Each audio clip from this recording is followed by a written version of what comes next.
드라마 매일 성경 8일차 핵심 요약과 메시지. 창세기 29장부터 32장의 핵심은 야곱의 변화와 하나님의 신실하심입니다. 첫째, 야곱이 라헬을 위해 7년을 일하고도 레아와 결혼하게 되는 과정은 과거 형을 속였던 그가 이제는 속임을 당하는 모습을 보여줍니다. 둘째, 레아와 라헬의 경쟁을 통해 12아들이 태어나는 과정은 인간의 연약함 속에서도 이스라엘 민족의 기초를 세워가시는 하나님의 섭리를 보여줍니다. 셋째, 라반과의 갈등과 재산 분배 과정은 하나님께서 야곱을 보호하시고 번성케 하심을 증거합니다. 마지막으로 야복나루에서의 씨름은 야곱이 자신의 힘이 아닌 하나님을 전적으로 의지하는 사람으로 변화되는 결정적 전환점이 됩니다. 우리에게 주는 메시지는 하나님은 우리의 부족함에도 불구하고 신실하게 약속을 이루어 가신다는 것입니다.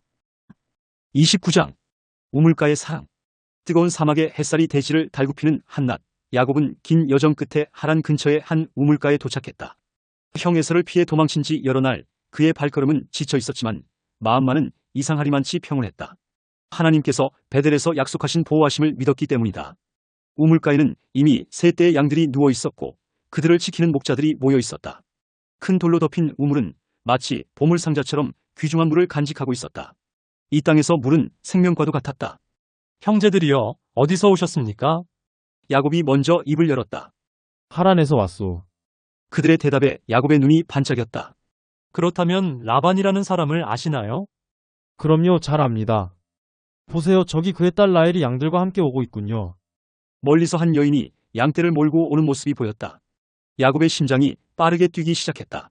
그는 즉시 우물의 돌뚜껑을 혼자의 힘으로 옮기고 라헬의 양떼에게 물을 먹였다. 사랑은 그를 힘센 사람으로 만들었다. 라헬을 처음 본 순간 야곱은 자신의 어머니 리브가가 이삭을 만났던 순간을 떠올렸을 것이다. 같은 우물가에서 같은 방식으로 하나님께서는 또 다른 사랑의 이야기를 시작하고 계셨다. 눈물로 시작된 만남이었다. 야곱은 라헬에게 입맞추고 소리내어 울었다. 그의 눈물은 긴 여정의 안도감, 고향을 그리는 그리움, 그리고 갑작스레 피어오른 사랑이 뒤섞인 것이었다.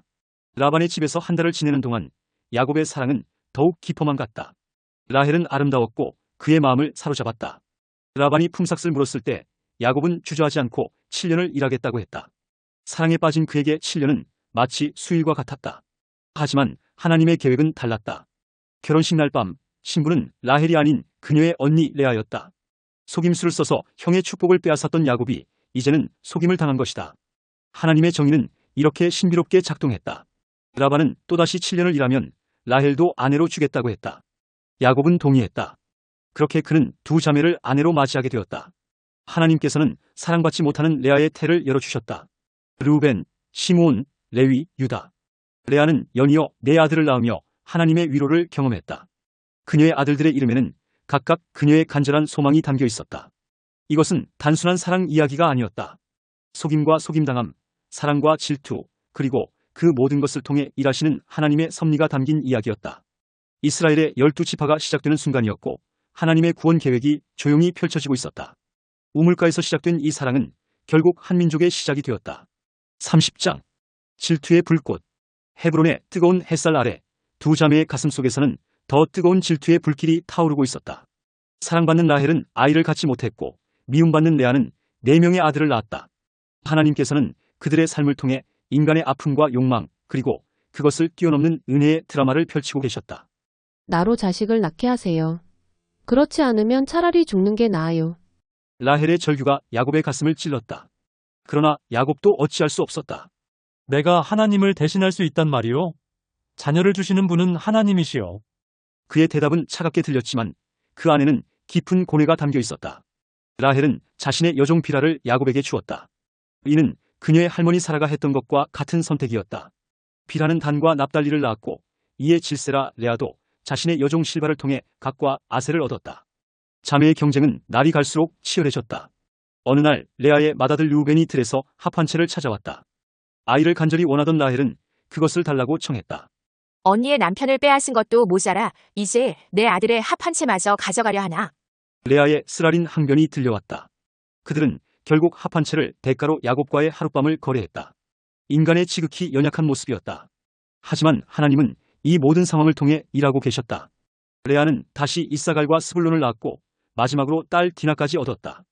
그리고 마침내 하나님은 라헬의 태를 여셨다. 하나님이 내 부끄러움을 씻어주셨다. 라헬의 기쁨의 외침과 함께 요셉이 태어났다. 이제 야곱은 자신의 길을 찾아야 할 때가 되었음을 깨달았다. 그는 라반에게 독립을 청했다. 20년간의 수고가 무상한 것은 아니었다. 하나님은 특별한 지혜를 주셔서 야곱이 양떼를 번성케 하는 방법을 알게 하셨다. 버드나무, 살구나무, 신풍나무의 가지를 벗겨 물구 위에 세워두는 독특한 방법으로 얼룩무늬와 점 있는 양들이 태어나게 된 것이다. 라반의 재산은 야곱에게로 옮겨갔다. 실한 양은 야곱의 것이 되고 약한 것은 라반의 것이 되었다. 이는 단순한 목양의 기술이 아니었다. 하나님께서 야곱과 함께 하신다는 증거였다. 그는 이제 양떼와 노비, 약떼와 나귀가 많은 부자가 되었다. 이 모든 이야기는 인간의 나약함과 하나님의 위대하심이 교차하는 지점에서 펼쳐졌다. 자매의 질투, 아내를 얻기 위한 거래, 재산을 위한 술수. 이 모든 인간적인 드라마 속에서도 하나님은 자신의 약속을 이루어가고 계셨다. 야곱의 12 아들들은 후에 이스라엘의 12지파가 되어 하나님의 백성이 되었고 요셉을 통해 이스라엘을 구원하실 하나님의 더 큰 계획이 준비되고 있었다. 그들의 삶은 우리에게 말하고 있다. 인간은 연약하고 부족하지만 하나님은 그 모든 것을 통해 당신의 뜻을 이루신다는 것을. 질투의 불꽃 속에서도 은혜의 빛은 꺼지지 않았다.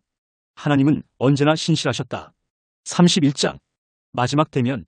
하란의 아침 공기가 차가웠다. 야곱은 라반의 아들들이 수군거리는 소리를 들었다. 야곱이 우리 아버지의 재산을 모조리 빼앗아갔다.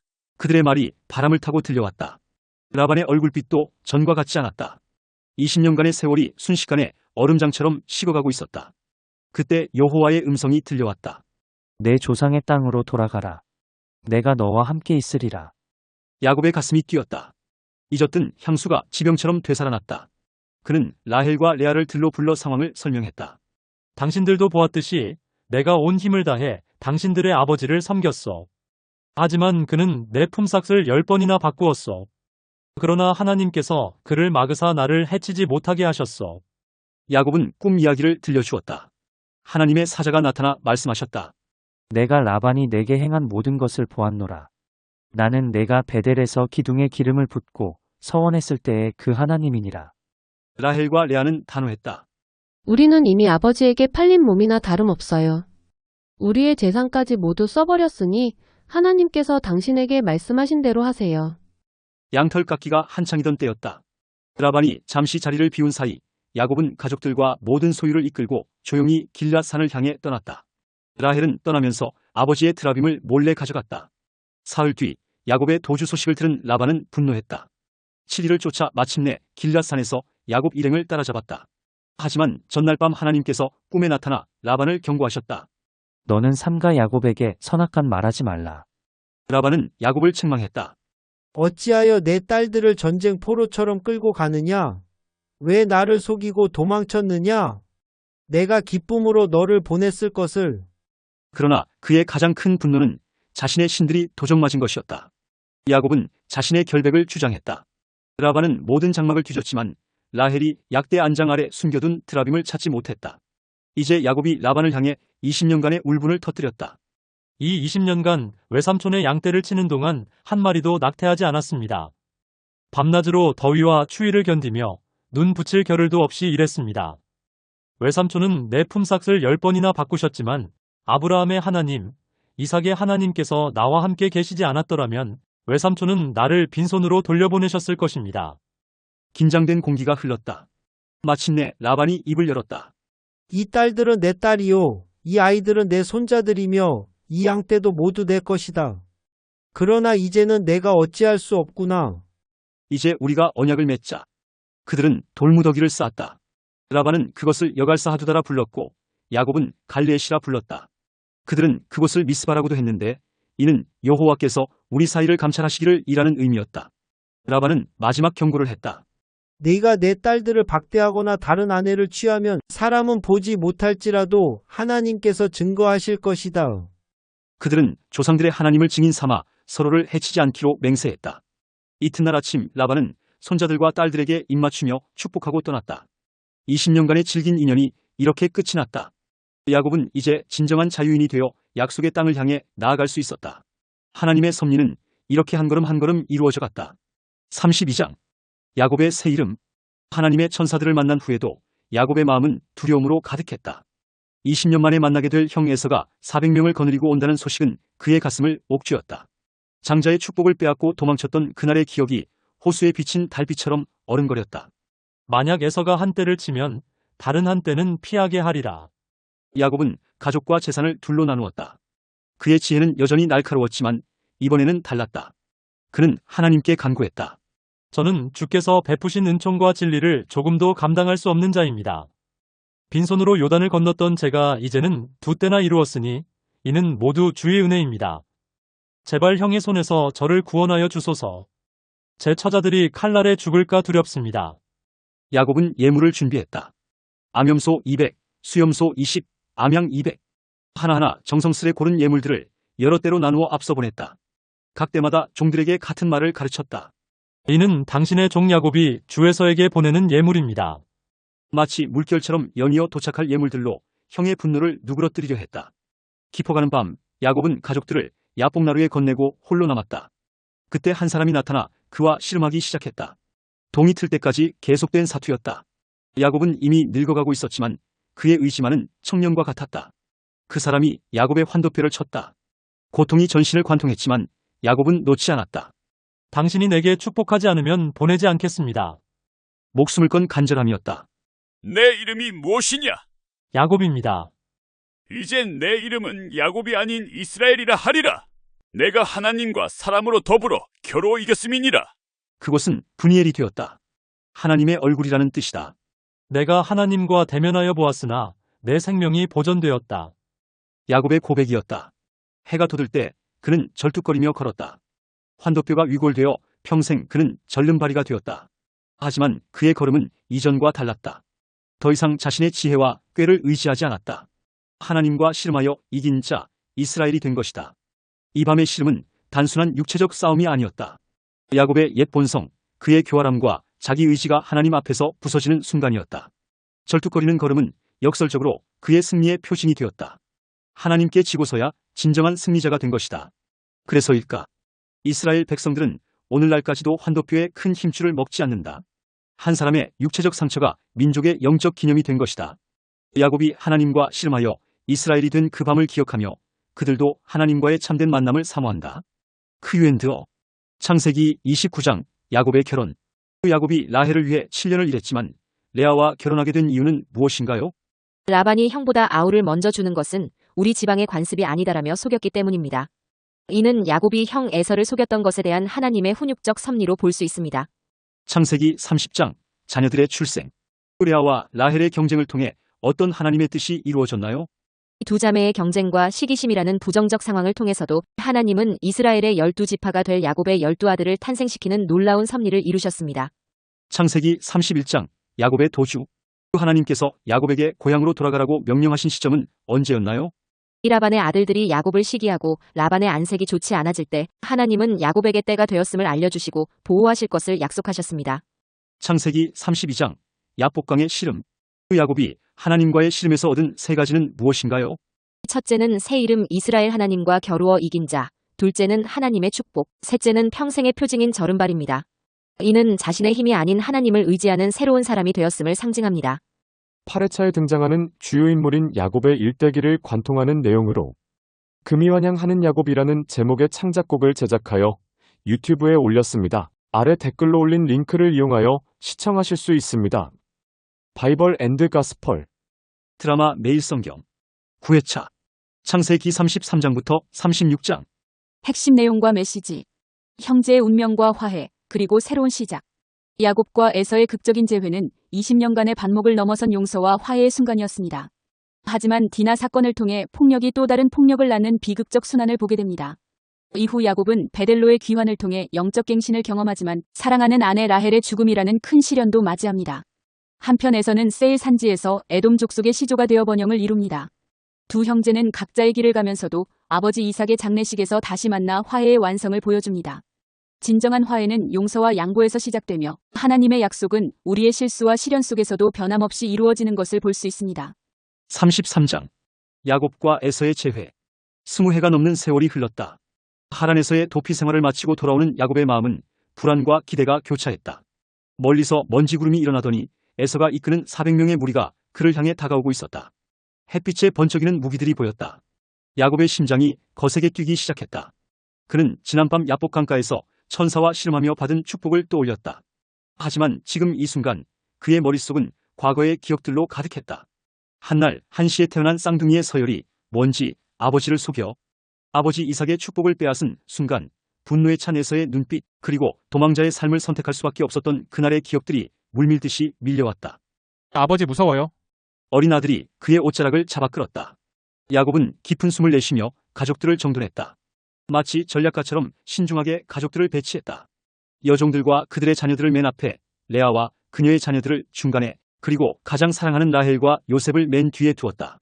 이것은 최악의 상황을 대비한 배치였다.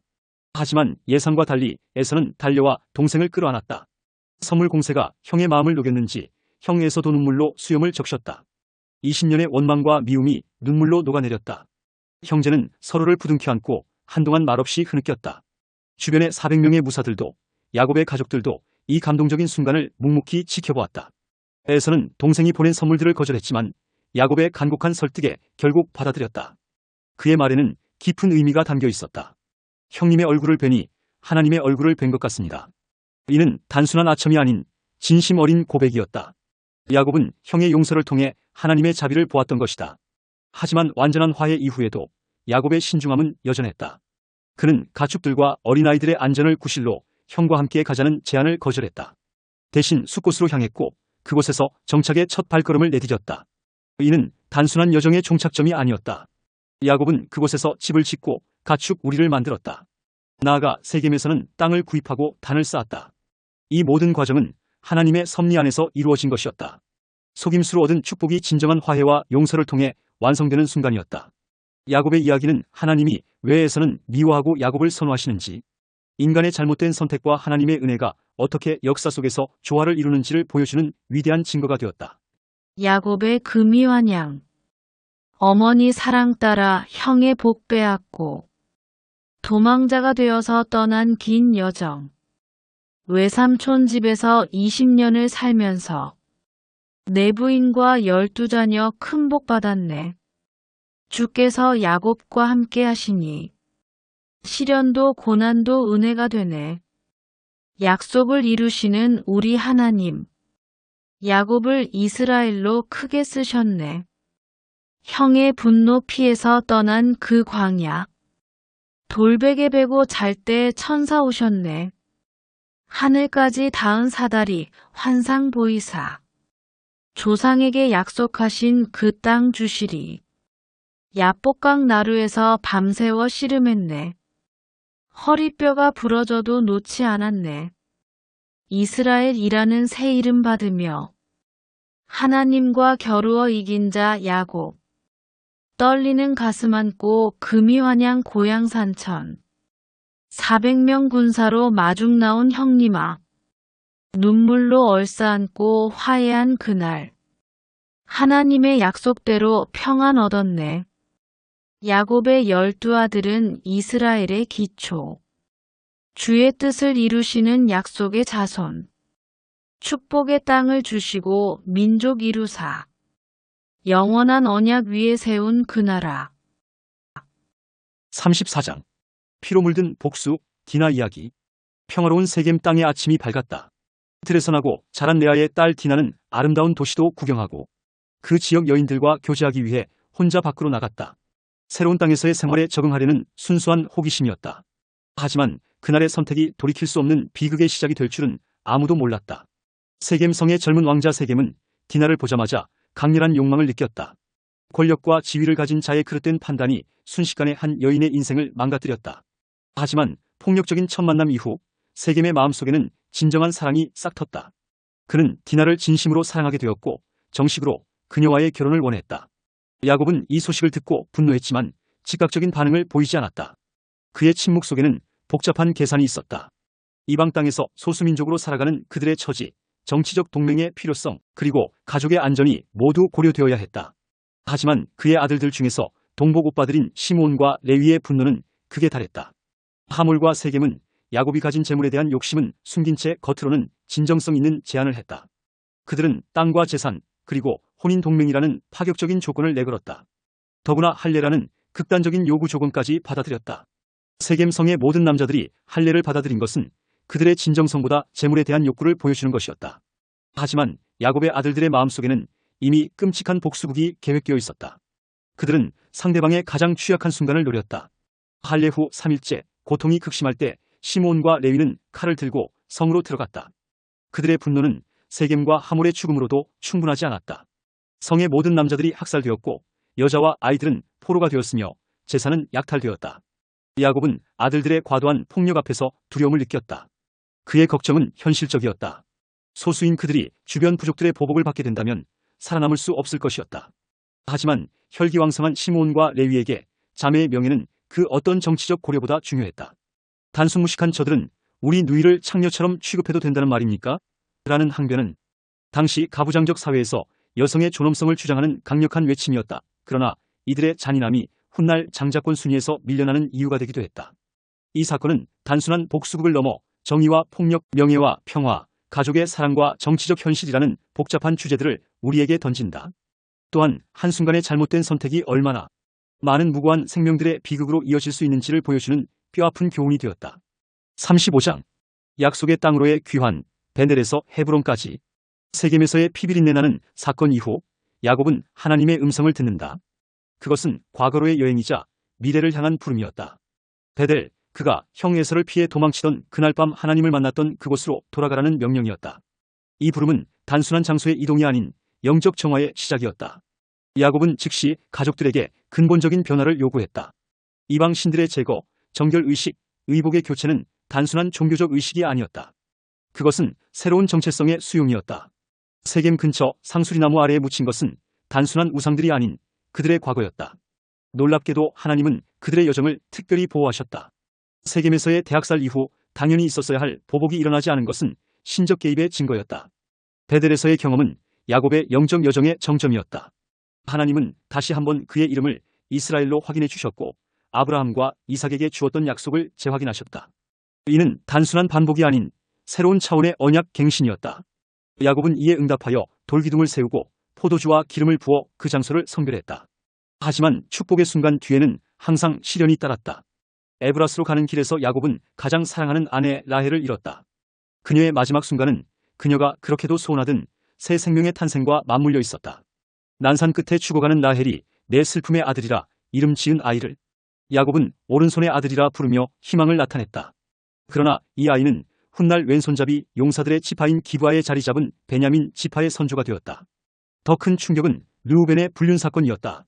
장자인 그가 아버지의 첫 비라와 근친상간이라는 불륜 관계를 맺은 것은 단순한 성적 범죄가 아니었다. 그것은 가문의 지도력에 대한 도전이자 아버지의 권위에 대한 정면 도전이었다. 이 사건은 후에 르우벤이 장자권을 잃게 되는 결정적 계기가 된다. 마침내 야곱은 헤브론에 도착했다. 그의 아버지 이삭이 있는 곳, 할아버지 아브라함이 살았던 그곳이었다. 180세의 이삭의 죽음은 한 시대의 종교를 의미했다. 에서와 야곱이 함께 아버지를 장사 지낸 것은 형제간의 완전한 화해를 보여주는 상징적 장면이었다. 이 여정은 단순한 지리적 이동이 아니었다. 그것은 영적 성숙, 가족의 비극, 세대 교체, 그리고 하나님의 신실하심이 교차하는 복잡한 인생의 축소판이었다. 야곱의 삶은 우리에게 하나님의 약속이 어떻게 현실의 고난과 함께 이루어져 가는지를 보여주는 살아있는 증거가 되었다. 36장 에돔의 계보, 산악의 왕국을 이룬 에서의 후손들. 가나안 땅의 붉은 흑산악지대에서 새로운 민족이 태어났다. 에서, 그 이름의 뜻처럼 붉은 땅 에돔에서 강력한 부족 연맹을 이루게 된 이야기가 시작된다. 야곱의 쌍둥이 형 에서는 3명의 아내와 함께 새로운 역사를 써내려갔다. 그의 결혼은 당시의 복잡한 정치적 관계를 보여준다. 헷 족속의 아다, 호리 족속의 오홀리바마, 그리고 이스마엘의 딸 바스맛과의 결혼은 주변 부족들과의 동맹 관계를 강화하는 전략적 선택이었다. 특히 이스마엘의 딸과의 결혼은 아브라함의 다른 혈통과의 연결을 의미했다. 에서가 야곱과 분리된 것은 필연적이었다. 두 형제의 가축이 너무 많아 한 지역에서 함께 살 수 없었다는 기록은 축복받은 두 형제의 번영을 보여준다. 에서는 목축에 적합한 정든 고향 땅을 아무 말 없이 동생 야곱에게 양보하고 험한 세일산 지역으로 이동했는데 이는 단순한 지리적 이동이 아닌 새로운 정체성의 시작이었다. 그의 후손들은 빠르게 번성했다. 세 아내에게서 태어난 5 아들들은 각각 강력한 부족의 지도자가 되었다. 특히 엘리바스의 계보는 가장 강력했다. 그의 아들들인 대만, 오말, 스보, 그나스는 에돔의 핵심 부족이 되었고 그의 첩 딥나에게서 태어난 아말렉은 후에 이스라엘의 강력한 적대 세력이 된다. 더욱 흥미로운 것은 에돔 땅의 원주민인 호리족과의 관계다. 세일의 자손들인 호리족은 단순히 정복당한 것이 아니라 에서의 후손들과 혼인관계를 맺으며 새로운 민족 공동체를 형성했다. 오홀리바마가 호리족 아나의 딸이었다는 사실은 이러한 통합의 증거다. 에돔은 이스라엘보다 먼저 왕정 제도를 발전시켰다. 8명의 왕들이 언급되는데 이들은 세습 왕조가 아닌 선출된 왕들로 보인다. 각기 다른 지역 출신의 왕들이 차례로 등장하는 것은 에돔의 정치 체제가 상당히 발전된 형태였음을 시사한다. 특히 하닷 왕의 업적은 주목할 만하다. 그가 모압틀에서 미디안족을 무찔렀다는 기록은 에돔이 단순한 부족 연맹을 넘어 지역 강국으로 성장했음을 보여준다. 그의 아내 무헤다벨의 자세한 계보가 기록된 것은 그녀의 출신이 정치적으로 중요했음을 암시한다. 이처럼 에서의 후손들은 세일산 지역에서 독자적인 문명을 발전시켰다. 그들은 원주민들과의 평화로운 통합, 발달된 정치 체제, 그리고 강력한 군사력을 바탕으로 번영을 이루었다. 비록 후대에 이스라엘과 갈등 관계에 놓이게 되지만 에돔의 역사는 아브라함과 이삭과 야곱으로 이어지는 축복이 에서에게도 다른 형태로 실현되었음을 보여준다. 크유엔드어 제33장 야곱이 에서와의 재회에서 가족들을 배치한 순서와 그 의미는 무엇인가요? 야곱은 여종과 그들의 자녀를 맨 앞에, 레아와 그녀의 자녀들을 중간에, 가장 사랑하는 라헬과 요셉을 맨 뒤에 배치했습니다. 이는 만약에 적대적 상황을 대비한 것으로 가장 소중한 가족을 보호하려는 의도가 담겨 있었습니다. 이러한 배치는 당시 야곱의 두려움과 가족 구성원들에 대한 차등적 사랑을 보여줍니다. 제34장 디나 사건에서 시므온과 레위의 복수 방법과 그들이 내세운 정당화 논리는 무엇이었나요? 시므온과 레위는 세겜 사람들에게 할례를 받으라는 조건을 제시한 뒤 할례로 인해 가장 취약해진 3일째 되는 날 성을 기습하여 모든 남자를 살해했습니다. 그들은 우리 누이를 창녀처럼 취급해도 괜찮다는 말입니까? 라는 말로 자신들의 행동을 정당화했으며 이는 가문의 명예를 지키기 위한 행동이었다고 주장했습니다. 제35장 베델로 올라가기 전 야곱이 가족들에게 요구한 3가지는 무엇이며 그 영적 의미는 무엇인가요? 헤이 야곱은 이방신들을 버리고 자신을 정결하게 하며 의복을 갈아입으라고 요구했습니다. 이는 단순한 외형적 변화가 아닌 영적 갱신을 위한 것으로 우상 숭배의 포기, 내적 정화, 새로운 정체성의 수용이라는 깊은 영적 의미를 담고 있습니다. 제36장 에돔 족속이 이스라엘보다 먼저 발전된 왕정 제도를 가질 수 있었던 이유는 무엇일까요? 에돔은 세일 산지에서 일찍이 정착 생활을 시작했고 원주민 호리족과의 성공적인 통합을 이루었습니다. 또한 다양한 지역 출신의 왕들이 교대로 통치했다는 기록으로 보아 부족 연맹 체제에서 발전된 선출 왕정 형태를 가졌던 것으로 보입니다. 이는 유목 생활을 하던 이스라엘과는 다른 정착민으로서의 특성이 반영된 것입니다. 제9회차 드라마 매일성경 10회 창세기 37장부터 40장 핵심 요약과 메시지. 요셉의 이야기는 하나님의 섭리와 인간의 시련을 보여주는 드라마입니다. 아버지의 편애와 꿈 이야기로 형제들의 미움을 받아 노예로 팔린 요셉, 유다의 며느리 다말에 기발하고 지혜로운 행동, 보디발 아내의 유혹을 이겨낸 요셉의 신실함, 그리고 감옥에서도 하나님의 은혜로 꿈을 해석하는 능력을 발휘한 사건들이 핵심을 이룹니다. 이 이야기들의 중심 메시지는 인간의 악한 의도나 부당한 상황 속에서도 하나님은 자신의 더 큰 계획을 이루어 가신다는 것입니다. 요셉과 다말의 이야기를 통해 하나님은 인간의 실수와 죄까지도 사용하시어 구원의 역사를 이루어 가신다는 진리를 보여줍니다. 37장 뜨거운 태양이 가나안 땅을 비추던 어느 날 17세의 소년 요셉은 자신의 새 겉옷을 만지작거리며 서 있었다. 화려한 색상으로 장식된 이 옷은 아버지 야곱의 특별한 사랑의 표시였다. 양들이 평화롭게 풀을 뜯는 들판에서 요셉은 자신의 형들을 바라보았다. 그들의 차가운 시선과 날카로운 말투는 이미 오래전부터 익숙해진 것이었다. 어느 밤 요셉은 신기한 꿈을 꾸었다. 들판에서 곡식단을 묶는 평범한 장면으로 시작된 꿈은 곧 놀라운 광경으로 변했다. 그의 곡식단이 우뚝 서자 형들의 단이 마치 충성스러운 신하들처럼 그의 단 앞에 절을 하는 것이었다. 이 꿈을 형들에게 이야기했을 때 그들의 얼굴에 스친 분노와 경멸을 요셉은 결코 잊을 수 없었다. 그러나 운명은 더 큰 꿈을 통해 요셉을 시험하려 했다. 두 번째 꿈에서는 해와 달 그리고 11개의 별이 그에게 절을 하는 환상을 보았다. 이 꿈을 들은 아버지조차 그를 꾸짖었지만 야곱은 그 말을 마음 깊이 새겨두었다. 어느 날 아버지 심부름으로 세겜에서 양을 치고 있는 형들을 찾아가는 길은 요셉의 운명을 바꾸어 놓았다. 도단에서 그를 발견한 형들의 눈에는 살이가 가득했다. 저기 꿈꾸는 자가 오고 있다. 그 꿈이 어떻게 되는지 어디 한번 보자. 라는 조소 섞인 말과 함께 그들은 요셉을 죽이기로 결심했다. 르우벤의 간절한 만류로 목숨은 건졌지만 요셉은 깊은 구덩이에 던져졌다. 그의 자랑스러운 겉옷은 거칠게 벗겨졌고 빈 구덩이의 차가운 바닥은 그의 두려움을 증폭시켰다. 형들이 음식을 먹는 소리가 들려오는 가운데 멀리서 상인들이 탄 낙타들의 방울 소리가 들려왔다. 유다의 제안으로 요셉의 운명은 또 한 번 바뀌었다. 은화 20개의 이스마엘 상인들에게 팔려간 것이다. 사랑받는 자녀에서 하루아침에 이집트로 종이 되어 팔려가는 긴 여정 동안 요셉은 자신의 꿈들을 되새기며 희망의 끈을 놓지 않았다. 한편 야곱은 음흉스런 큰 아들들이 가져다준 피 묻은 요셉의 채색옷을 보고 깊은 슬픔에 빠졌다. 내 사랑하는 아들 요셉이 맹수에게 찢겨 죽었구나. 라며 끝없이 통곡하는 아버지의 모습은 형제들의 양심을 무겁게 짓눌렀다. 요셉은 야곱이 부인들 중 극진히 아끼고 사랑하던 라헬의 핏줄이었기에 다른 형제들보다 편애함으로써 형들의 미움까지 받게 되었다. 이삭과 리브가의 제각기 다른 독단적인 자녀 사랑으로 생긴 실수를 야곱 자신도 반복한 것이었다. 요셉은 노예시장에서 그의 준수한 모습이 이집트 바로왕의 경호대장인 보디발 부인의 눈에 띄어 그 집으로 팔려가게 되었다. 그렇지만 요셉의 꿈은 이제 막 시작되려 하고 있었다. 하나님의 큰 계획은 이제 서서히 그 모습을 드러내기 시작한 것이다. 38장. 형제들을 떠난 유다의 새로운 삶이 시작되었다. 동생 요셉을 팔아넘긴 후에 죄책감을 안고 그는 아둘람 사람 히라와 교제하며 새로운 시작을 꿈꾸었다. 그곳에서 만난 가나안 여인 수아의 딸과의 결혼으로 그는 세 아들을 얻었다. 엘, 오난, 그리고 셀라. 장남 엘이 장성하자 유다는 다말이라는 여인을 며느리로 맞이했다. 하지만 엘의 사악한 행위로 인해 하나님의 진노가 임했고 그는 죽음을 맞이했다. 당시의 관습에 따라 둘째 아들 오난이 형수와 결혼하여 형의 대를 이어야 했다.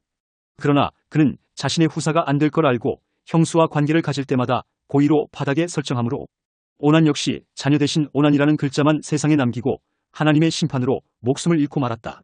연이어 두 아들을 잡아먹은 자부 다말로 인해 유다 부부는 두려움에 사로잡히게 됐다. 이제 또 막내를 다말에게 주어야 되나 시부 유다는 막내 셀라가 장성할 때까지 수절하고 기다리라며 다말을 친정으로 돌려보냈지만 이는 단지 핑계에 불과했다. 시간이 흘러 셀라가 성장했음에도 불구하고 유다는 약속을 지키지 않았다. 막내까지 잃을까 두려웠던 것이다. 화병으로 아내까지 죽자 양털 깎기를 위해 딥나로 향하던 유다는 길가에서 우연히 만난 창녀와 관계를 맺었다. 그는 그 여인이 시부를 유혹하기 위해 작정하고 기다린 자신의 며느리 다말인 줄도 모른 채 가진 돈이 없어 담보로 자신의 도장과 지팡이까지 건네주고 자부와 동침했던 것이었다. 다말의 계획은 완벽했다. 그녀는 시아버지의 물건들을 증거로 확보했고 그로 인해 임신까지 하게 되었다. 석 달 후 다말의 임신 소문을 들은 유다는 분노하여 관습에 따라 그녀를 화형에 처하라 명했다. 하지만 사람들이 둘러싼 화형장에서 다말이 보여준 증거물 앞에서 유다는 자신의 불의를 인정할 수밖에 없었다. 그녀가 나보다 의롭구나. 수치를 인정한 유다의 고백은 진정한 회개의 시작이었다. 이후 유다는 다말을 멀리했으나 자부이자 부인이 된 다말은 그날 밤의 정분으로 인해 쌍둥이를 잉태했다. 해산 때 한 아이가 먼저 손을 내밀어 산파가 붉은 실로 표시를 했으나 뜻밖에도 그 손이 들어가고 다른 아이가 먼저 세상에 나왔다. 누가 장남으로 인정받았는지는 확실치 않으나 이렇게 태어난 베레스와 세라는 후에 메시아의 혈통이 되는 영광을 얻게 된다. 이 이야기는 인간의 불완전함과 하나님의 놀라운 섭리를 보여준다. 유다의 불의한 행동과 다말의 극단적인 선택은 모두 하나님의 크신 계획 안에서 구원의 역사로 승화되었다. 이들의 혈통을 통해 예수 그리스도가 오시리라는 것을 그 누구도 예상하지 못했을 것이다. 때로는 부끄럽고 수치스러운 과거일지라도 하나님은 그것조차 사용하시어 자신의 완벽한 계획을 이루어 가신다는 깊은 진리가 이 이야기 속에 담겨 있다. 39장. 이집트의 귀족 저택에서는 평화로운 아침이 밝아오고 있었다. 파라오의 경호대장인 보디발의 집총 관리인이 된 요셉은 이제 주인의 전적인 신임을 받는 위치에 올랐다. 하나님의 축복으로 그의 손길이 닿는 모든 일이 번창했다. 보디발은 지혜롭고 성실하며 행운을 불러오기까지 한 요셉을 신임하여 자신이 먹을 것 외에는 아무것도 간섭하지 않을 정도로 요셉에게 모든 것을 맡겼다. 요셉, 네가 온 이후로 우리 집안이 날로 번창하는구나. 보디발이 자주 하는 말이었다. 요셉의 지혜로운 관리 덕분에 저택의 모든 것이 질서정연하게 돌아갔고 하인들도 그를 신뢰하고 따랐다. 하지만 평화로운 나날도 잠시 요셉에게 새로운 시련이 다가왔다. 보디발의 아내가 그의 잘생긴 용모와 우아한 태도에 마음을 빼앗긴 것이다. 처음에는 은근한 눈빛으로 시작된 유혹이 점차 노골적으로 변해갔다. 요셉, 이리 와봐. 나와 동침하자. 어느 날 보디발의 아내는 직접적으로 요셉을 유혹했다. 1년에 한 번 있는 나일신의 큰 제삿날 제관인 보디발을 모두가 따라가고 집안에 아무도 없는 틈을 타 그녀는 요셉의 옷자락을 붙잡았다. 하지만 요셉은 단호하게 거절했다. 주인께서는 저를 너무나 신뢰하시어 모든 것을 제게 맡기셨습니다. 어찌 제가 이런 큰 악을 행하여 하나님께 죄를 지을 수 있겠습니까? 요셉의 진심 어린 말에도 그녀의 마음은 변하지 않았다. 결국 그날 요셉은 자신의 겉옷을 그녀의 손에 남겨둔 채 밖으로 도망쳐야 했다. 그날에 요셉을 유혹하기로 작정하고 몸이 아프다는 핑계로 집에 남은 그녀는 요셉의 거절에 분노하여 하인들을 불러 모아 요셉이 자신을 범하려 했다며 누명을 씌웠다. 집으로 돌아온 보디발은 아내의 말만 듣고 노하여 요셉을 감옥에 가두었다. 그러나 감옥에서도 하나님은 요셉과 함께 하셨다. 간수장은 요셉의 성실함을 알아보고 그에게 감옥의 모든 일을 맡겼다. 억울한 누명으로 감옥에 갇혔지만 요셉은 하나님에 대한 신뢰를 잃지 않았고 그곳에서도 자신의 책임을 성실히 수행했다. 이 이야기는 우리에게 중요한 교훈을 준다. 유혹 앞에서 굳건히 서는 요셉의 모습은 하나님을 경외하는 진정한 믿음이 무엇인지를 보여준다. 또한 부당한 고난 속에서도 하나님께서는 자신의 계획을 이루어 가신다는 것을 알 수 있다. 감옥은 요셉에게 끝이 아닌 새로운 시작이었으며 이는 그가 이집트의 총리가 되어 수많은 생명을 구원하게 될 하나님의 더 큰 계획의 일부였다. 40장. 이집트의 감옥 안에서도 하나님의 섭리는 계속되고 있었다. 요셉이 갇혀있는 그곳에 어느 날 바로 왕의 두 신하가 들어왔다. 왕의 술을 따르던 신하와 빵을 굽던 신하였다. 돌이 든 빵을 왕에게 드린 신하와 벌레가 빠진 술을 바친 그들은 왕의 진노를 사서 감옥에 갇히게 되었고 요셉이 그들을 돌보게 되었다. 어느 날 아침 요셉은 두 신하의 얼굴에 드리운 깊은 근심을 발견했다.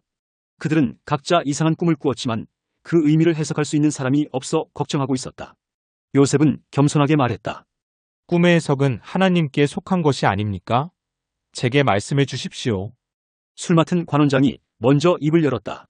그의 꿈에는 3가지가 달린 포도나무가 등장했다. 순식간에 꽃이 피고 포도가 익어 그는 그 포도즙을 왕의 잔에 부어 바로에게 바쳤다고 했다. 요셉은 이 꿈을 해석했다.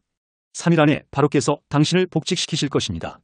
꿈 해석이 긍정적인 것을 본 빵 굽는 신하도 자신의 꿈을 이야기했다. 그의 머리 위에는 3개의 광주리가 있었고 맨 위 광주리에 있던 왕을 위한 음식들을 새들이 먹고 있었다고 했다. 요셉은 무거운 마음으로 이 꿈을 해석했다.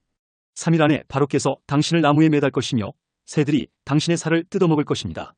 정확히 3일 후 바로의 생일날에 모든 일이 요셉의 해석대로 이루어졌다. 술 맡은 관원은 복직되었고 떡 맡은 관원을 본 왕이 아픈 치아를 만지며 그를 처형시켰다. 석방되기 전 요셉은 술 맡은 관원에게 자신의 억울한 사정을 왕에게 전해달라고 부탁했다. 그는 자신이 히브리 땅에서 납치되어 왔으며 아무런 죄도 없이 감옥에 갇혔다고 말했다. 하지만 자유의 몸이 된 술 맡은 관원은 요셉의 부탁을 완전히 잊어버렸다. 높은 자리에 복직된 그는 감옥에서 만난 젊은 히브리 노예를 기억조차 하지 않았다. 그러나 이것 또한 하나님의 때를 기다리는 과정이었다. 요셉의 진정한 구원의 시간은 아직 오지 않았던 것이다. 이 이야기는 하나님의 완벽한 시간표를 보여준다.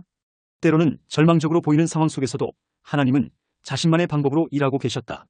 요셉의 재능과 믿음은 감옥에서도 빛을 발했고 이는 후에 그가 이집트의 총리가 되는 길을 예비하고 있었다. 크유엔드어 37장. 요셉의 꿈과 노예로 팔림. 요셉이 형들에게 미움을 받은 이유는 무엇인가요?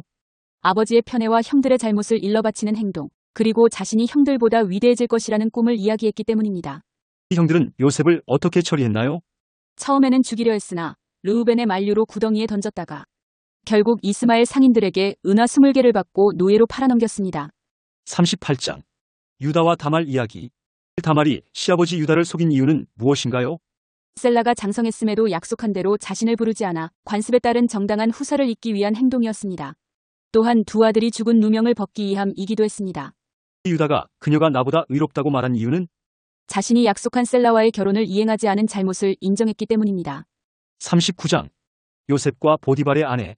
요셉이 보디발의 집에서 출세한 이유는 하나님이 함께 하셔서 그가 하는 모든 일이 형통했고 그의 성실함과 지혜를 보디발이 인정했기 때문입니다.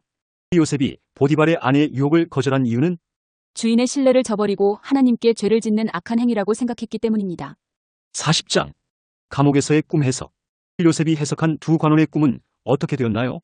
술 맡은 관원은 복직되고 떡 맡은 관원은 처형되어 정확히 예언대로 이루어졌습니다. 석방된 술 맡은 관원은 왜 중요한 인물인가요? 요셉이 자신의 억울한 사정을 바로에게 전해달라고 부탁했으나 이를 잊어버렸지만 장차 진행될 하나님의 때에 쓰임받을 사람이기 때문입니다. 드라마 매일 성경 10회차 바이벌 앤드 가스펄 드라마 매일 성경 11회 창세기 41장부터 44장 핵심 요약 및 메시지 요셉은 파라오의 꿈을 해석하여 7년의 풍년과 7년의 흉년이 올 것을 예언했습니다. 파라오는 요셉을 이집트의 총리로 임명하여 곡물을 비축하게 했습니다. 흉년이 들자 요셉의 형제들이 양식을 구하러 이집트에 왔고 요셉은 그들을 알아보았지만 자신을 드러내지 않았습니다. 요셉은 베냐민을 데려오라 하였고 형제들의 마음을 시험하기 위해 베냐민의 자루에 은잔을 넣어 시험했습니다. 하나님은 우리의 삶에서 일어나는 모든 일을 통해 더 큰 계획을 이루어 가십니다. 요셉의 고난은 결국 그의 가족과 이집트 백성의 생명을 구원하는 도구가 되었습니다. 우리에게 주는 메시지는 현재의 어려움 속에서 하나님의 섭리를 신뢰하며 용서와 화해를 실천하라는 교훈을 주고 있습니다. 창세기 41장 하나님의 때를 기다림 감옥의 어둠 속에서 요셉의 하루가 시작됐다. 출소한 지 2해가 지난 오늘 파라오의 꿈 해몽 문제로 궁이 발칵 뒤집히고서야 술 맡은 관원장이 요셉을 떠올리게 되었다. 그때 급한 발소리와 함께 간수장이 나타났다. 요셉! 파라오께서 널 부르신다! 요셉은 즉시 죄수복을 벗고 관원의 복장으로 근심 어린 파라오 앞에 엎드렸다. 파라오의 꿈은 단순하면서도 복잡했다. 7마리의 살진 소가 나일강에서 올라와 풀을 뜯다가 그 뒤를 이어나온 흉측한 7마리의 소에게 잡아먹히는 꿈. 그리고 한 줄기에서 7개의 충실한 이삭이 나왔다가 마른 7 이삭에게 삼켜지는 꿈이었다. 요셉은 하나님께서 주신 지혜로 꿈을 해석했다. 두 꿈은 같은 내용을 강조한 꿈입니다. 앞으로 7년간 큰 풍년이 될 것이고 그 뒤 7년간은 극심한 흉년이 될 것입니다. 지금부터 준비하지 않으면 나라가 기근으로 망할 것입니다. 파라오는 요셉의 해석과 대비책에 깊은 감동을 받았다. 너만큼 신에 감동된 자를 어디서 얻겠느냐? 내가 이집트의 총리가 되어 이 일을 관장하라. 하루아침에 요셉은 죄수에서 이집트의 총리가 됐다. 30세의 나이였다. 요셉은 곧바로 행동에 나섰다. 전국을 순회하며 곡물 저장 창고를 건설했고 풍년의 해 동안 곡식을 저장했다. 그는 파라오의 명령으로 제사장의 딸인 아스낙과 결혼해서 2 아들을 얻었다. 첫째는 므낫세였고 둘째는 에브라임이었다. 7년의 풍년이 지나고 흉년이 찾아왔다. 요셉의 예언대로였다. 주변 나라들에서도 양식을 구하러 이집트로 몰려들었다. 요셉은 공평하게 양식을 판매하여 온 이집트 재산을 파라오 앞으로 돌렸으며 이집트는 기근 속에서도 번영을 누렸다. 이제 내 꿈을 이해하겠어. 요셉은 창가에 서서 중얼거렸다. 어린 시절 꾸었던 꿈이 이런 방식으로 이루어질 줄은 몰랐다. 하나님은 그를 먼저 보내서 많은 생명을 구원하게 하셨다. 하나님은 고난을 통해 사람을 준비시키시고 그분의 때에 사용하시는 것을 알 수 있다. 창세기 42장 형제들의 첫 번째 이집트 방문. 기근은 가나안 땅에도 미쳤다. 야곱은 이집트에 양식이 있다는 소식을 듣고 10 아들을 불렀다. 막내 베냐민만 제외하고. 그는 둘째 아들 요셉을 잃은 후로 라헬의 유일한 아들인 베냐민을 절대 곁에서 떨어뜨리지 않았다. 왜 서로 얼굴만 쳐다보고 있느냐? 어서 이집트로 가서 양식을 사오너라. 형제들이 이집트에 도착했을 때 요셉은 즉시 그들을 알아봤다. 20년이 넘는 세월이 흘렀지만 형제들의 모습은 또렷이 기억 속에 남아 있었다. 그들은 요셉 앞에 엎드려 절을 했다. 어린 시절 꿈이 그대로 이루어지는 순간이었다. 요셉은 형제들을 정탐꾼으로 몰아붙였다. 너희는 이 나라의 허술한 곳을 엿보러 온 자들이 분명하다. 형제들은 필사적으로 해명했다. 우리는 한 아버지의 아들들입니다. 막내는 아버지와 함께 있고 하나는 이제 없습니다. 그 말에 요셉의 가슴이 찢어지는 것 같았다. 하지만 그는 계획대로 진행했다. 너희 말이 진실인지 시험해보겠다. 한 사람이 가서 막내 동생을 데려오고 나머지는 여기 갇혀 있어라. 3일 후 요셉은 시몬만 남겨두고 나머지를 돌려보냈다. 기근에 허덕이고 있을 아버지 가족들을 위한 배려였다. 그들의 자루에는 곡식값을 도로 넣어두었다. 형제들은 돌아가는 길에 이 돈을 발견하고는 두려움에 떨었다. 이게 무슨 일이지? 하나님이 우리를 벌하시는 걸까? 우리가 동생에게 행한 일 때문이야. 그가 예언할 때 우리가 듣지 않았잖아. 르우벤이 말했다. 내가 그러지 말라고 했잖아. 이제 그의 피값을 치르게 된 거야. 야곱에게 돌아온 아들들은 베냐민을 데려갈 때까지 시몬이 잡혀있다고 모든 일을 보고했다. 곡식 자루에서 돈을 발견했다는 말에 야곱은 더욱 불안해했다. 너희가 나의 모든 것을 빼앗는구나. 요셉도 없고 시몬도 없는데 왜 동생이 하나 더 있다는 말을 해가지고 이제 베냐민마저 데려가려 하다니 너희들이 나를 솔로 빠지게 하는구나. 이 상황에서 감춰두었던 형제들의 양심이 20년이 지난 지금에서야 깨어나기 시작했다. 요셉을 팔았던 그날의 죄책감이 마침내 저들의 깊은 내면에서 표면으로 떠오른 것이다. 진정한 회개는 자신의 죄를 직면할 때 시작된다. 창세기 43장 베냐민과 함께하는 두 번째 이집트 방문. 양식이 다 떨어져갈 무렵 야곱의 가족은 다시 어려운 선택의 기로에 섰다. 이집트의 그 통치자가 베냐민 없이는 자신들의 얼굴도 보지 않겠다고 했기 때문이다. 유다가 앞으로 나섰다. 아버지, 만약 제가 베냐민을 무사히 데려오지 못하면 평생 그 죄를 제가 짊어지겠습니다. 우리 모두가 굶어 죽느니 제가 책임지고 베냐민을 데려가겠습니다. 유다의 말에는 이전과는 다른 책임감이 담겨 있었다. 야곱은 깊은 한숨을 내쉬며 마지못해 허락했다. 그렇다면 이 땅에서 제일 좋은 것들을 예물로 가져가라. 유양, 꿀, 향품, 모략. 그리고 전번에 너희 자루에서 나온 돈도 2배로 가져가거라. 이집트에 도착한 형제들은 요셉의 집으로 안내됐다. 그들은 돈 문제로 잡혀갈까 두려워했지만 요셉의 청지기는 그들을 놀랍게도 친절히 대했다. 평안히 오십시오. 두려워하지 마십시오. 당신들의 하나님께서 그 돈을 당신들 자루에 넣어주신 것이 분명합니다. 요셉이 집에 왔을 때 형제들은 준비한 예물을 바치며 엎드려 절을 했다. 요셉의 시선은 즉시 베냐민에게 고정됐다. 남보다 못한 이복 형제보다 같은 어머니에서 난 동생을 보는 순간 그의 내면이 격동쳤다. 네가 그들이 말하던 막내 동생이냐? 그렇습니다. 내 아들아, 하나님이 내게 은혜 베푸시기를 바란다. 요셉은 감정이 북받쳐 급히 안방으로 들어가 울었다. 얼마나 이 순간을 기다려왔던가. 하지만 아직은 때가 아니었다. 그는 눈물을 닦고 다시 나와 식사를 명했다. 형제들은 나이 순서대로 앉혀졌고 베냐민의 음식은 다른 형제들보다 5배나 많았다. 그들은 요셉과 함께 술을 마시며 즐거워했다. 하지만 요셉의 마음속에는 마지막 시험이 남아 있었다.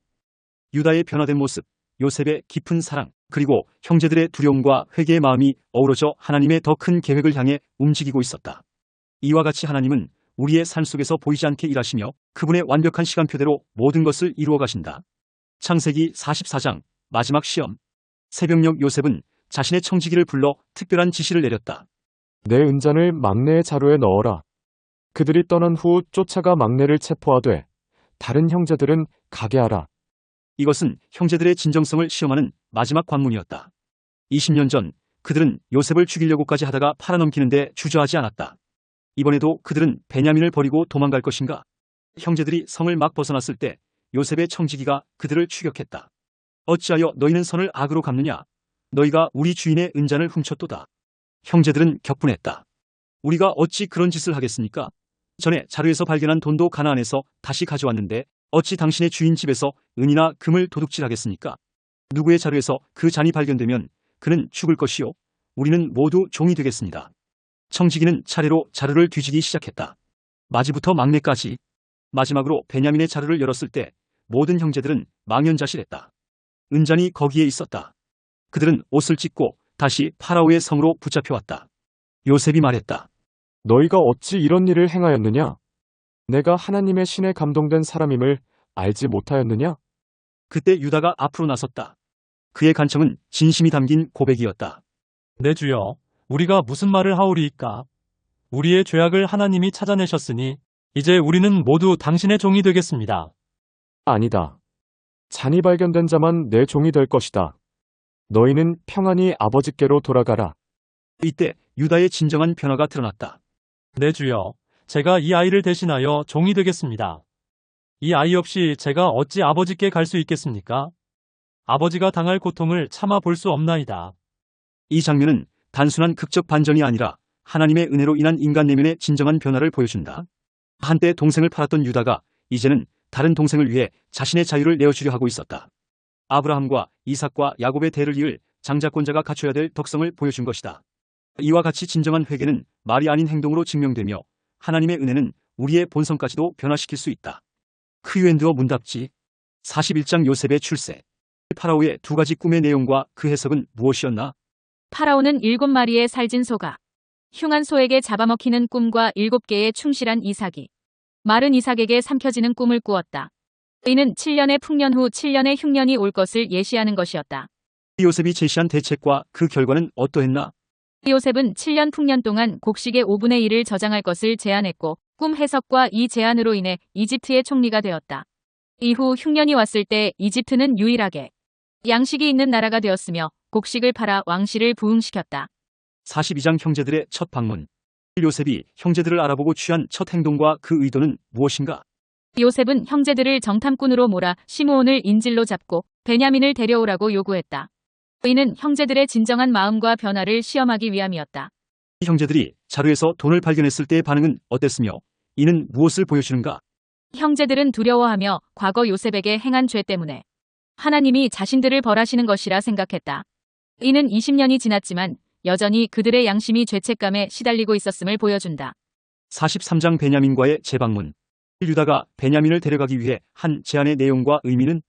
유다는 베냐민의 안전을 자신이 책임지겠다고 제안했으며 이는 과거 요셉을 죽이는 대신 팔자고 제안했던 그가 이제는 동생을 위해 자신의 생명을 담보로 내놓을 만큼 변화했음을 보여준다. 요셉이 베냐민을 보았을 때의 반응과 그가 형제들에게 베푼 특별한 대우는? 요셉은 베냐민을 보고 감격해 울었으며 식사 때 베냐민의 음식을 다른 형제들보다 5배나 많이 주었다. 44장 최후의 시험. 요셉이 베냐민의 자루에 은잔을 넣은 이유와 의도는? 이는 형제들이 과거처럼 동생을 버릴 것인지 아니면 동생을 위해 희생할 것인지를 시험하기 위한 마지막 시험이었다. 이 은잔이 발견된 후 유다의 반응은 어땠으며 이는 무엇을 증명하는가?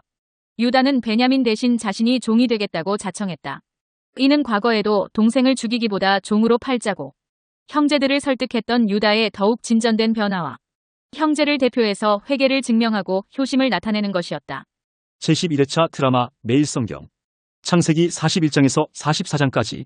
드라마 매일성경. 12회차. 목차 1 핵심 내용과 메시지. 2 본문. 3 크유엔드어. 창세기 45장부터 48장. 핵심 내용 및 메시지. 요셉이 자신의 정체를 형제들에게 밝히고 저들을 용서하는 것으로 시작하여 야곱 가족의 이집트 이주와 정착이 이뤄집니다. 하나님은 야곱에게 이집트 이주를 허락하시며 그곳에서 큰 민족을 이루게 하실 것을 약속하십니다. 요셉은 기근 중에도 지혜롭게 이집트를 다스렸고 야곱은 임종 전에 요셉의 2 아들을 축복하며 하나님의 약속을 다음 세대에 전합니다. 이 일련의 사건들은 인간의 악한 계획까지도 선으로 바꾸시는 하나님의 섭리와 세대를 거쳐 이어지는 그분의 신실하신 약속을 보여줍니다. 창세기 45장. 요셉의 자기 드러냄과 하나님의 섭리. 여전히 그를 알아보지 못한 채 두려움에 떨고 있는 형들을 본 요셉의 마음은 폭풍우처럼 출렁였다.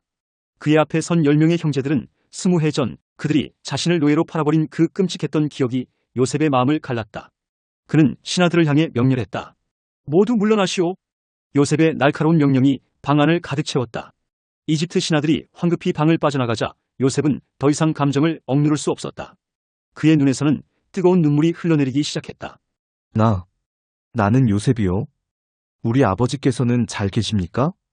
이집트 총리가 된 동생 요셉을 보고 기뻐해야 될 형들의 얼굴이 순간 창백해졌다. 공포와 충격 그리고 죄책감이 뒤섞인 표정으로 그들은 할 말을 잃었다.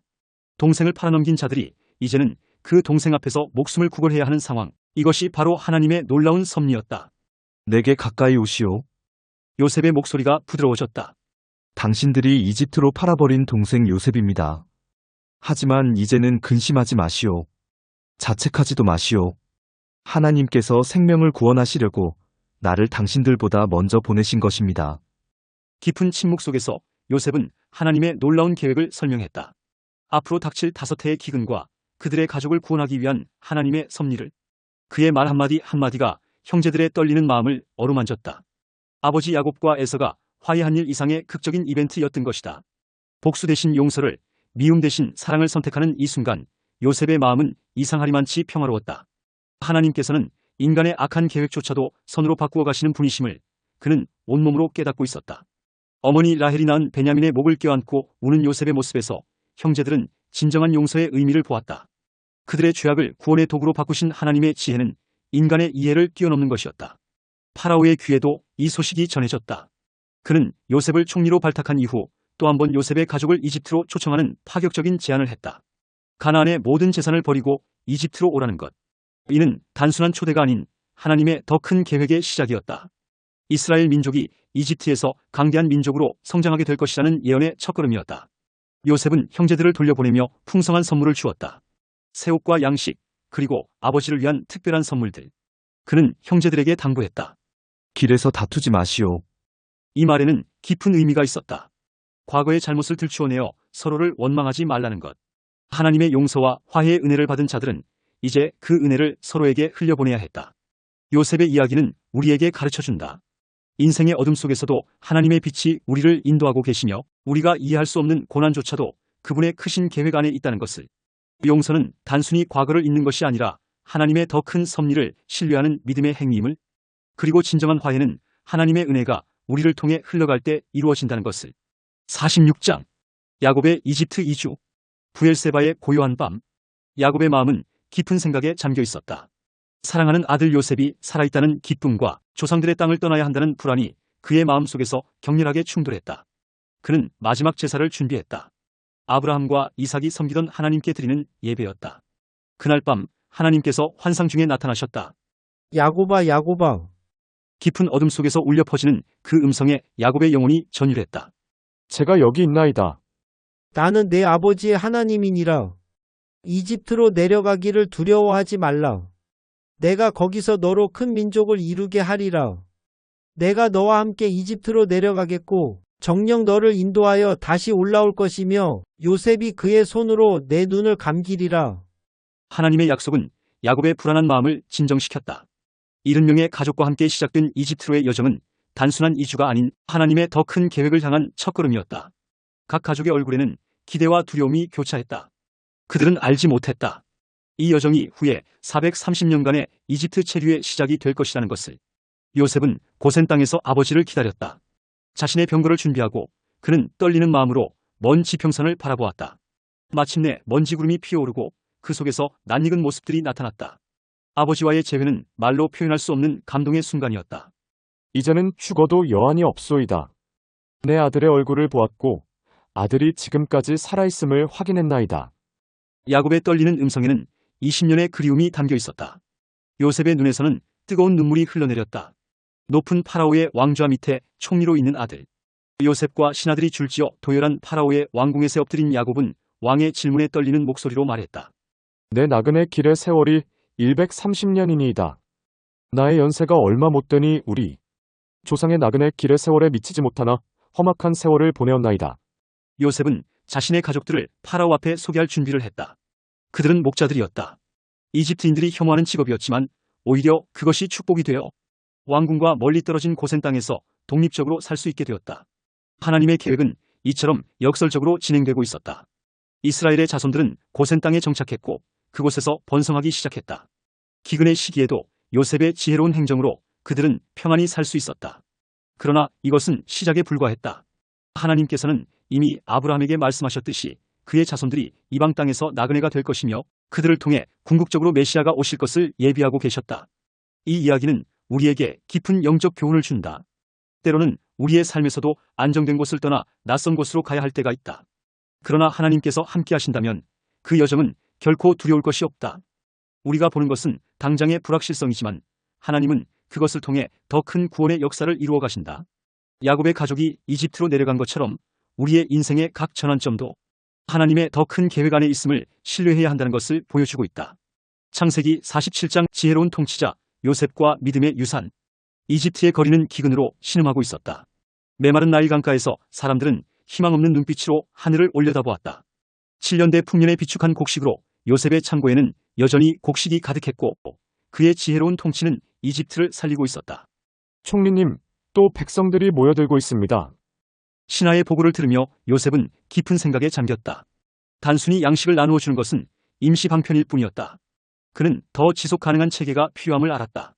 우리의 생명을 구하소서. 우리는 죽기를 원치 않나이다. 백성들의 절박한 외침이 들려왔다. 요셉은 단계적인 계획을 실행했다. 처음에는 그들의 돈을 받았고 그 다음은 가축을, 마지막으로는 땅과 그들 자신을 파라오의 종으로 삼았다. 얼핏 보면 가혹해 보이는 이 정책은 사실 백성들의 생존을 위한 지혜로운 방책이었다. 요셉은 그들에게 씨앗을 주어 왕의 땅에 농사를 짓게 하고 수확의 5분의 1만을 세금으로 받았다. 당시 다른 나라들의 과중한 세금에 비하면 이는 매우 관대한 처사였다. 당신이 우리의 생명을 구하셨나이다. 백성들은 오히려 감사했다. 요셉의 정책은 그들의 자존감과 근로 의욕을 지키면서도 국가의 체계를 바로 세우는 것이었다. 이는 하나님의 지혜가 현실 정치에 구현된 모범이었다. 한편 야곱은 147세가 되어 자신의 죽을 날이 가까워졌음을 느꼈다. 야곱의 와병 소식을 들은 요셉은 두 아들 므낫세와 에브라임을 데리고 서둘러 아버지를 찾아갔다. 그들이 방에 들어섰을 때 침상에 누워있던 야곱은 마지막 힘을 내어 일어났다. 야곱은 요셉에게 마지막 부탁을 했다. 내 아들아, 내 손을 내 허벅지 아래 넣어라. 이는 엄숙한 맹세의 표시였다. 내가 죽거든 나를 이집트에 장사하지 말고 내 조상들의 묘실에 함께 장사하여 주기를 원하노라. 이 부탁에는 깊은 영적 의미가 있었다. 야곱은 비록 이집트에서 편안히 살았지만 그의 마음은 언제나 약속의 땅을 향해 있었다. 그의 믿음은 하나님께서 그들을 반드시 가나안으로 돌려보내실 것을 확신했다. 아버지의 말씀대로 하겠나이다. 요셉의 맹세는 단순한 장래 약속이 아닌 하나님의 약속에 대한 신앙 고백이었다. 야곱의 시신이 가나안에 묻히는 것은 훗날 그의 자손들이 그 땅으로 돌아갈 것이라는 예표였다. 이스라엘은 고센 땅에서 번성했고 야곱은 그곳에서 17년을 더 살았다. 그는 임종이 가까워질수록 더욱 선명하게 보았다. 하나님의 언약은 결코 실패하지 않으며 지금의 이집트 체류는 하나님의 더 큰 계획의 한 부분일 뿐이라는 것을. 이 이야기는 우리에게 가르친다. 지도자의 지혜는 단순한 구제가 아닌 백성들의 존엄성을 지키면서도 지속 가능한 체계를 만드는 것임을, 그리고 참된 믿음은 현재의 안락함에 머무르지 않고 하나님의 더 큰 약속을 바라보며 살아가는 것임을. 야곱의 마지막 부탁처럼 우리의 삶도 이 땅의 성공이 아닌 하나님 나라의 약속을 향해 있어야 함을. 창세기 48장. 마지막 축복, 세대를 넘어서는 하나님의 약속. 야곱의 눈은 이미 나이로 인해 흐려져 있었지만 그의 영적인 통찰력은 오히려 더욱 선명해져 있었다. 마치 과거와 미래를 동시에 보는 듯한 깊은 눈빛으로 그는 자신의 인생을 돌아보기 시작했다. 전능하신 하나님께서 가나안 땅 루스에서 내게 나타나셔서 복을 주시며. 야곱의 떨리는 목소리가 방 안을 채웠다. 그의 말 속에는 한평생 자신을 인도하신 하나님의 신실하심에 대한 감사가 담겨 있었다. 그리고 그는 놀라운 선언을 했다. 요셉아, 네 두 아들은 이제 내 아들이 되리라. 르우벤과 시므온처럼 에브라임과 므낫세는 내 것이 될 것이니라. 이는 단순한 입양 선언이 아니었다. 요셉의 두 아들은 이제 야곱의 아들들과 동등한 지위를 얻게 되어 각각 한 지파를 이루게 될 것이었다. 이는 장자 요셉에게 2배의 기업을 주는 것을 의미했다. 그러나 더욱 놀라운 일이 일어났다. 야곱은 손을 교차하여 둘째 에브라임에게 장자의 축복을 주려 했다. 요셉이 이를 제지하려 하자 야곱은 단호히 말했다. 나도 안다, 내 아들아. 그러나 그의 동생이 형보다 더 큰 자가 되며 그의 자손이 여러 민족을 이루리라. 이 장면에는 깊은 영적 의미가 있었다. 하나님의 선택은 인간의 일반적인 질서나 기대를 뛰어넘는다. 에서가 아닌 야곱을, 르우벤이 아닌 유다를, 므낫세가 아닌 에브라임을 선택하신 것처럼 하나님은 자신의 주권적인 뜻대로 일하신다. 야곱은 계속해서 축복했다. 너희 조상 아브라함과 이삭이 섬기던 하나님, 내 평생에 나를 기르신 하나님, 내게서 모든 환난을 건져주신 여호와의 사자께서 이 아이들에게 복을 주시기를 원하노라. 이 축복의 말씀 속에는 야곱의 평생 신앙 고백이 담겨 있었다. 자신을 인도하신 하나님께서 후손들도 동일하게 지키시고 인도하실 것이라는 믿음의 선포였다. 마지막으로 야곱은 요셉에게 특별한 약속을 했다. 보라, 나는 죽어가거니와 하나님이 너희와 함께 계시사 너희를 너희 조상의 땅으로 돌아가게 하실 것이니라. 이 축복은 단순히 개인적인 번영이 아닌 하나님 나라의 확장을 위한 것이었다. 야곱은 임종을 앞두고 더욱 선명하게 보았다. 하나님의 구원 계획은 한 사람, 한 가정을 넘어 모든 민족에게 미칠 것이라는 그 위대한 비전을. 이 이야기는 오늘날 우리에게도 깊은 통찰을 준다. 하나님의 선택은 우리의 기준과 다를 수 있으며 그분의 계획은 우리의 이해를 뛰어넘는다는 것을. 또한 진정한 축복은 물질적 번영이 아닌 하나님의 언약 안에 있는 영적 유산임을 가르쳐준다. 크유엔드어. 요셉이 형들에게 자신의 정체를 밝히면서 한 첫마디는 무엇이었나요? 내가 요셉이라 내 아버지께서 아직도 살아계시니까. 자신의 정체를 밝히자마자 아버지의 안부를 먼저 물었습니다. 요셉이 형들을 용서하며 한 중요한 말씀은 무엇인가요? 당신들이 나를 이곳에 팔았다고 해서 근심하지 마소서. 하나님이 생명을 구원하시려고 나를 당신들보다 먼저 보내셨나이다. 야곱이 이집트로 가기 전 하나님께서 주신 약속은 무엇인가요? 내가 너와 함께 이집트로 내려가겠고 너를 큰 민족으로 만들겠으며 반드시 너를 다시 올라오게 하리라. 이집트로 내려간 야곱의 모든 가족은 몇 명이었나요? 요셉과 그의 가족을 포함하여 모두 70명이었습니다. 요셉이 기근 동안 백성들을 위해 실시한 정책의 최종 세금은 얼마였나요? 수확의 5분의 1을 세금으로 내게 하였습니다. 야곱은 요셉에게 어떤 맹세를 하게 했나요? 자신이 죽으면 이집트에 장사하지 말고 조상들의 묘실이 있는 가나안 땅에 장사해달라고 맹세하게 했습니다. 야곱이 요셉의 두 아들을 축복할 때 특별했던 점은 무엇인가요? 둘째 아들 에브라임에게 오른손을 얹어 장자의 축복을 주었고 맏아들 므낫세에게는 왼손을 얹어 축복했습니다. 야곱이 요셉의 두 아들에 대해 취한 특별한 조치는 무엇인가요? 에브라임과 므낫세를 자신의 아들들과 동등하게 여겨 각각 한 지파로 인정했습니다. 드라마의 일성 경시 2회.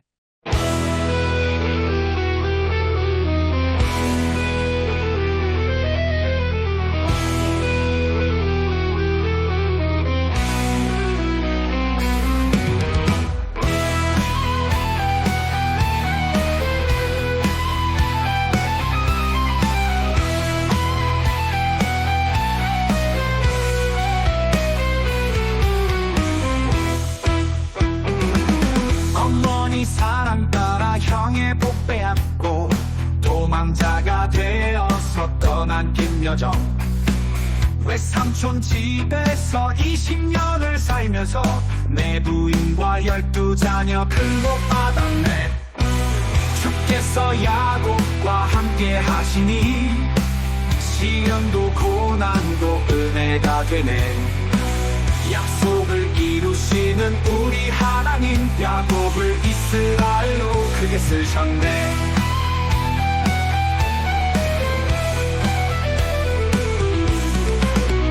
형의 분노 피해서 떠난 그 광야, 돌베개 베고 잘배 천사 오셨네.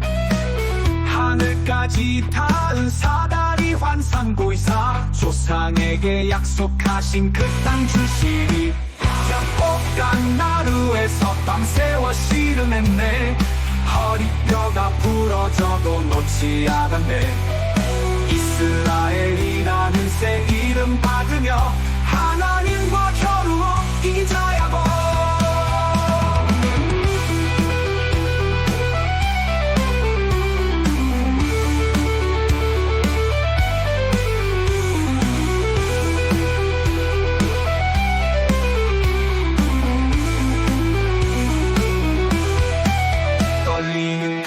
많고 금이 환양고 향산 1400명 군사로 마주 나온 형님아.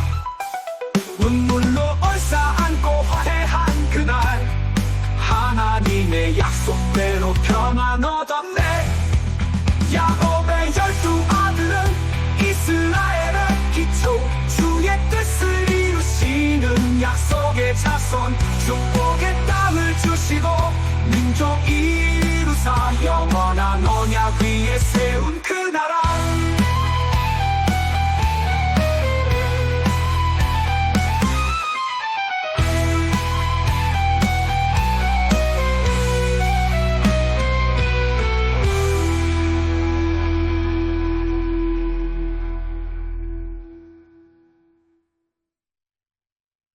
드라마의 일성경 13회.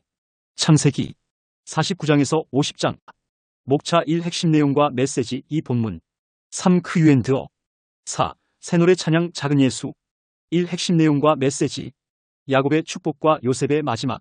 야곱은 임종을 앞두고 12아들을 불러 각각의 미래를 예언적으로 축복했다.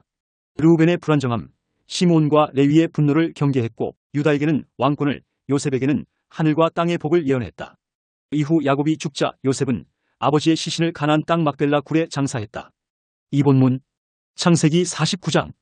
12아들의 운명을 말하다 야곱의 마지막 축복. 아버지의 부재를 두려워하는 형제들에게 요셉은 완전한 용서를 선언하며 하나님의 더 큰 계획 안에서 모든 것을 해석했다. 110세에 이른 요셉은 하나님의 약속을 믿음으로 선포하며 자신의 뼈를 가나안으로 옮길 것을 당부하고 생을 마감했다. 침상에 누운 야곱의 눈빛은 여전히 맑았다. 147년이라는 긴 세월이 그의 육신을 쇠하게 했지만 영적 통찰력만큼은 더욱 날카로워진 듯했다. 그는 12아들을 불러 모았다. 내 아들들아 모여라. 너희 앞날에 일어날 일을 말해주마. 맏아들 르우벤이 앞으로 나섰다. 장자인 그는 아버지가 당연히 장자권을 상속해 줄 줄 알았다. 야곱의 눈에 아련한 실망감이 스쳤다. 르우벤아, 넌 내 능력의 시작이요 첫 열매였다. 존귀와 권능이 너의 것이 되었어야 했으나. 야곱은 잠시 숨을 고르더니 계속했다. 물처럼 불안정한 내 성품이 내 운명을 바꾸어 놓았구나. 내가 아버지의 침상을 더럽혔으니 이제 너는 탁월하지 못하리라. 그 자리에 있던 모든 이들이 숨죽였다. 비라와의 근친상간 사건을 기억하는 르우벤의 얼굴이 붉어졌다. 아무도 모를 줄 알았던 서모와 통정해온 사실을 아버지의 입으로 듣게 될 줄 몰랐던 것이다. 시몬과 레위를 바라보는 야곱의 눈빛이 차가워졌다. 분노로 사람을 죽이고 임의로 소의 발목 힘줄을 끄는 너희는 저주를 받으리라. 세겜에서의 그날 너희는 우리 가문에 큰 위험을 초래했다. 저들의 친여동생 디나를 욕보인 세겜성 남자들을 몰살시키므로 주변 동족들의 보복이 필연적이었으나 하나님의 도움으로 살아남은 이를 말했다. 그때 유다가 한 걸음 나섰다. 야곱의 눈이 밝아졌다. 유다야, 내 형제들이 너를 찬송할 것이다. 내 손이 내 원수의 목을 잡을 것이요 사자처럼 누우리라. 홀이 유다를 떠나지 않기를. 야곱의 목소리가 예언적 울림을 띄었다. 실로가 오시기까지. 요셉의 차례가 되자 야곱의 목소리가 떨렸다. 요셉아, 너는 결실한 가지와 같았다. 활쏘는 자가 너를 괴롭혔지만 내 활은 도리어 강건했고 내 팔은 강해졌다. 야곱은 라헬을 떠올렸다. 하늘의 복과 땅의 복이 내게 임하리라. 베냐민을 보며 야곱은 미소 지었다. 작은 이리와 같은 너는 아침에는 빼앗고 저녁에는 움킬 것이다. 단을 향해서는 특별한 경고를 했다. 단은 이스라엘의 한 지파로서 자기 백성을 심판하리라. 그러나 뱀과 같은 위험이 도사리고 있으니 조심하여라. 각 아들을 향한 예언적 축복이 이어졌다. 스불론은 해변에 거하여 배들의 항구가 될 것이요 이사갈은 장막 사이에 꿇어앉은 건장한 나귀 같으리라. 갓은 군대의 추격을 받으나 도리어 그 뒤를 추격할 것이며 아셀의 땅에서는 왕의 진수가 나리라. 납달리는 노인 암사슴과 같아서 아름다운 소식을 전하리라. 이 모든 말씀은 단순한 축복이 아닌 각 지파의 특성과 미래를 꿰뚫어보는 예언적 통찰이었다. 죽음을 앞둔 야곱의 영성은 그 절정에 달해 있었다. 내 아들들아, 야곱이 마지막으로 말했다. 나는 이제 내 조상들에게로 돌아가노라. 나를 막벨라 굴에 장사하되 아브라함과 이삭이 누운 그곳에 묻어다오. 이 예언적 축복은 후대에 그대로 성취되었다. 유다 지파에서 다윗 왕조가 일어났고 요셉의 후손들은 에브라임과 므낫세 지파로 번성했다. 레위 지파는 제사장 직분을 맡았으며 단 지파는 우상 숭배의 위험에 빠지기도 했다. 오늘날 우리에게 주는 교훈은 명확하다. 우리의 선택과 행동이 후손들의 운명을 좌우할 수 있다는 것, 그리고 하나님의 계획 안에서 각자의 역할이 있다는 것이다. 르우벤의 실수가 주는 경고와 요셉의 신실함이 가져온 축복은 현대를 사는 우리에게도 깊은 울림을 준다. 이렇게 야곱의 마지막 축복은 단순한 유언을 넘어 이스라엘 12지파의 운명을 결정짓는 예언적 선포가 되었다. 그의 영적 통찰은 수천 년이 지난 지금도 우리에게 삶의 지혜를 전해주고 있다.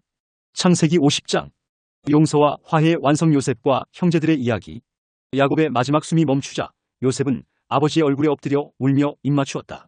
이집트 궁정의 2인자라는 위엄도 세월이 흘러 자신도 이미 노년이 되었다는 사실도 잊은 채 그저 아버지를 잃은 아들로서 슬픔을 토해냈다. 의사들에게 아버지의 시신을 방부 처리하라. 요셉의 명령에 따라 이집트의 미이라 제작 기술자들이 40일 동안 정성스레 야곱의 시신을 준비했다. 이집트 전체가 70일 동안 야곱을 위해 애곡했다. 가나안에서 온 목자 가문의 가장이었지만 요셉의 아버지라는 이유만으로도 그는 이집트에서 존경받는 인물이었다. 바로에게 청하오니 제가 아버지를 가나안 땅에 장사하게 해주소서. 바로는 흔쾌히 허락했다. 막대한 장례 행렬이 고센 땅을 출발했다. 병거와 마병, 이집트의 대신들과 요셉의 가족들이 함께했다. 요단강 건너 아닷 타작 마당에 이르러 그들은 7일 동안 통곡하며 애도했다. 가나안 사람들은 이 광경을 보며 놀라워했다. 이집트 사람들의 애곡이 크도다. 그래서 그곳을 아벨미스라임이라 불렀다. 야곱을 선조들과 같이 막벨라 굴에 안장한 후 형제들의 마음에 두려움이 깃들기 시작했다. 아버님이 돌아가시니 이제 요셉이 우리를 미워하여 우리의 악행을 갚지 않을까. 그들은 요셉에게 사람을 보냈다. 당신의 아버님이 돌아가시기 전에 이렇게 말씀하셨습니다.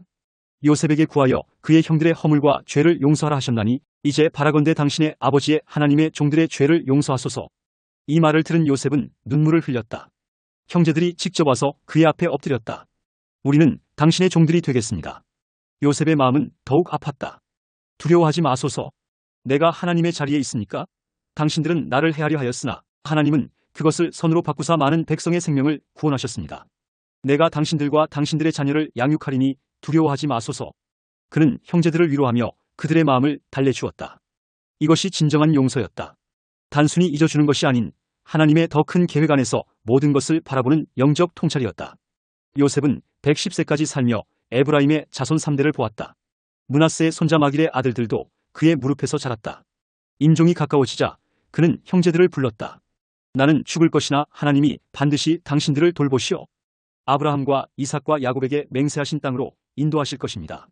그때 내 해골을 여기서 메고 올라가겠다고 맹세하소서. 요셉의 마지막 말은 믿음의 고백이었다. 이집트의 총리로서가 아닌 하나님의 약속을 신뢰하는 한 믿음의 사람으로서의 고백이었다.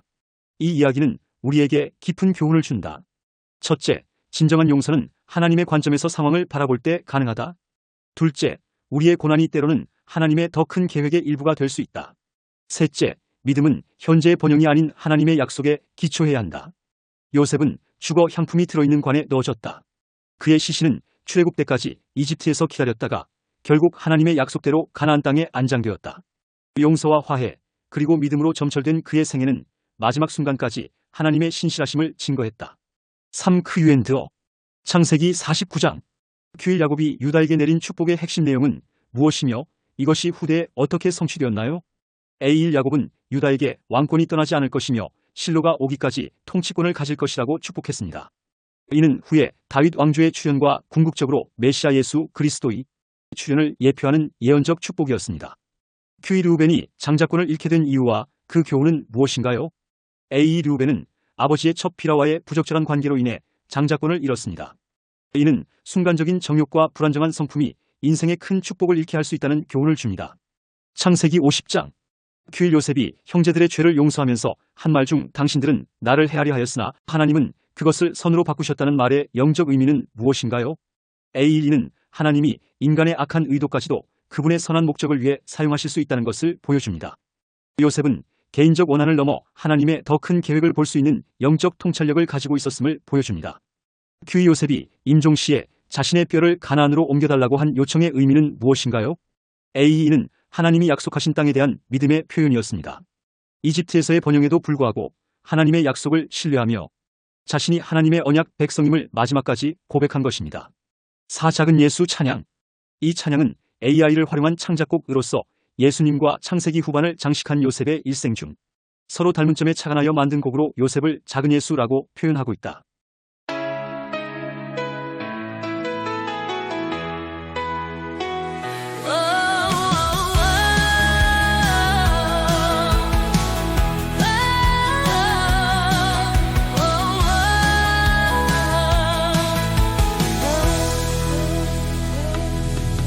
왕관 대신 가시관 조롱하고 매질하니 꿈꾸는 자라 비웃으며 구덩이에 빠뜨렸네. 수치와 고통 중에 그 옷 벗겨 제비 뽑자 곱디고 온 그 채색옷 깔깔이 찢어 피해 적셨네. 살 찢기고 피 흘